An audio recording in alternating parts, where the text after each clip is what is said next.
အားလုံးပဲမင်္ဂလာပါဒီနေ့မှာတော့ကျွန်တော်တို့ကိုးလက်ရေတံခွန်သွားလို့ရှိရင်လိုအပ်တဲ့အရာလေးတွေပြပြပေးတော့မှာဖြစ်ပါတယ်တကယ်လို့တကယ်ချင်းနဲ့အဲ့ဒီရေတံခွန်သွားလဲခြင်းတဲ့လူတယောက်ဆိုတော့ဒီဗီဒီယိုအဆုံးထိကြည့်သွားပေးပါခင်ဗျာကျွန်တော်ရဲ့ဗီဒီယိုလိုက်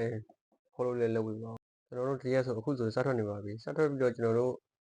ကောင်းကင်ကိုကြည့်နေမောင်းလိုက်တာမိုးလင်းတော့ကျွန်တော်တို့လည်းဖေးလေးနဲ့ညောင်းတော့လည်းဝင်နာပါတယ်စီစဉ်ဆိုင်မှာအဲ့တော့ဗီဒီယိုလေးရိုက်ရင်ကိုယ်ဖွဲ့လေးနဲ့ခရီးသွားရင်ဘဝမှာထိုင်းနိုင်ငံမှာပထမဆုံးခရီးသွားတာဖြစ်တဲ့အတွက်ကြောင့်မလို့အဖွဲ့လိုက်လဲသွားတာဖြစ်တော့အရန်အောင်မှာပြောစရာကောင်းပါတယ်အဲ့တော့ကျွန်တော်တို့ရေတံခွန်ရဲ့စိုက်မုံလေးကိုတွေ့ရှိခဲ့အဲ့တော့တငယ်ချင်းတွေကိုလည်းတိုက်တွန်းနေတာကဒီလိုမျိုးအဖွဲ့နဲ့ခရီးထွက်ပါပြောစရာလည်းကောင်းပါတယ်ဘဝမှာငယ်ရွယ်နှုတ်ပြတဲ့ချိန်တွေဆိုတော့နောက်စီမှာပြန်မရတဲ့အရာတွေမလို့ခရီးထွက်ပါလို့ကျွန်တော်တို့တိုက်တွန်းပေးချင်ပါတယ်ဒီလိုနဲ့ပဲကျွန်တော်တို့လည်းရေတံခွန်ရှိတဲ့နေရာလေးရောက်ရှိသွားပါတယ်အဲ့ဒီအချိန်မှာကျွန်တော်သိလိုက်ရတာတခုကကျွန်တော်တို့တောင်ပေါ်ဆက်တက်အောင်ပါဒီလိုနဲ့ပဲကျွန်တော်တို့လည်းတက်ဖို့စတင်ပြင်ဆင်ခဲ့ပါတယ်အဲ့ဒီအချိန်မှာကျွန်တော်တို့လက်မှတ်ဝယ်ဖို့တွားနေပါတယ်လက်မှတ်ဝယ်ဖို့တွားနေတယ်တွားနေနေပဲကျွန်တော်တို့လည်းလက်မှတ်ဝယ်ပြီးတော့အပေါ်တွေကိုစပြီးတက်ချီတက်ပါပြီကျွန်တော်တို့ဖွက်လိုက်ပါပဲအများကြီးပဲဆိုတော့အရန်ပြုံးကောင်းခဲ့ပါတယ်အဲ့ဒီအချိန်မှာပဲကျွန်တော်တို့လည်းစပြီးအပေါ်မှာပါရှိမလဲဆိုရင်လည်းပဲချီတက်လာတာဒါကတော့ကျွန်တော်တို့ပြီးတော့ကျွန်တော်တို့ဘလောက်လှတဲ့ view တွေများအပေါ်မှာရှိမလဲဆိုပြီးကျွန်တော်တို့တက်ခဲ့တာပေါ့ဗျာလူတွေကတော့ကျွန်တော်တို့သွားတော့12ရောက်ဆိုတော့လည်းအုပ်လိုက်ကြီးပေါ့ဗျာဘောမှာပထမဆုံးခီးလေးဖြစ်တယ်တောင်ပေါ်ခီးလေးဖြစ်တယ်ဆိုတော့ရင်ခုန်လေးစိတ်လှုပ်ရှားတာပေါ့ဗျာဒီလိုလည်းပဲကျွန်တော်တို့တက်ခဲ့တာလှတဲ့နေရာလေးတွေ့ရင်ဓာတ်ပုံရိုက်မယ်ဆိုတဲ့စိတ်ကူးလေးနဲ့လာခဲ့တာအခုဆိုရင်ရေကုန်တစ်ခုတွေ့ခဲ့တာအရန်ပျော်သွားတယ်လုံးဝစိတ်ထဲမှာအေးချမ်းလွတ်လပ်ပို့ပို့ပါလေးပေါ့ဗျာဘလို့ရတာနဲ့မလဲနိုင်တဲ့တင်ရလေးတောအုပ်မှိုင်းလေးရယ်ရေတံခွန်လေးရယ်အရန်ကိုကြည့်လို့ကောင်းတဲ့အရာလေးတစ်ခုဖြစ်ခဲ့ပါတယ်မှိုင်းညို့နေတဲ့တောင်တန်းကြီးရယ်ကျွန်တော်တို့ရဲ့ချားမှာ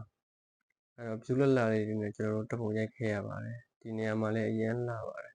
အဲ့တော့အဖွဲ့လိုက်ကြီးတပုံရိုက်ခဲ့တယ်ပြောဖို့အရန်ကောင်းခဲ့ပါတယ်ပေမန်းလားလို့မေးကျွန်တော်တို့လည်းပေမန်းခဲ့ပါတယ်လူတိုင်းကိုစီပေမန်းမှုတွေနဲ့ပေါ့ဒါပေမဲ့ကျွန်တော်တို့မငြင်းမြူပဲရှီဆက်တက်ဖို့ပဲမျှော်လင့်နေကြပါတယ်တပုံလေးရိုက်ပြီးတော့ကျွန်တော်တို့အပေါ်လေးကိုဆက်ပြီးတော့ထောက်ထားခဲ့ပါတယ်